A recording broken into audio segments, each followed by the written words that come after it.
the results of this research so that it can be used throughout the world, essentially, for all kinds of volunteering groups. And so basically, we started with the idea that you want to attract people who will be more likely to stay. So retention was one of the ultimate goals of this project. And we think that this can be done through identity building, especially in an organization like Scouts, where there is a strong culture and a strong identity associated with being a Scout.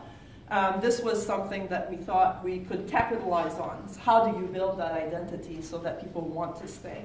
But we also think that volunteers in general, one of the things that will make them stay is if they thrive through their volunteer work. And so we wanted to see how can we foster that in a nonprofit organization?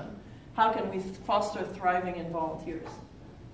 And from the research that I do, I use a motivational framework to do my research that speaks to how you can motivate people in a way that will make them thrive. So it talks about intrinsic, extrinsic motivation, and motivation through interest, motivation through values. So this is the framework that I'm using, and I'm not going to give you an academic course on motivation, but I'm sure that you know what I'm talking about anyway, that this is very important, especially for volunteers. And we know from this research on motivation that if people feel competent in their work, if they have some autonomy in how to do things, and if they feel related to others, that this does foster this motivation through values and interest.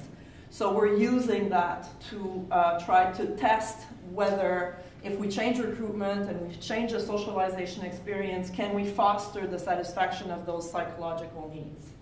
So we also look at some issues of leadership within the Scouts group, so we look at that a little bit.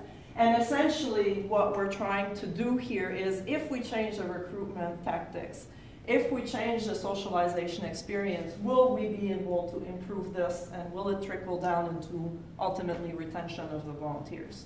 So that's the whole idea behind the project.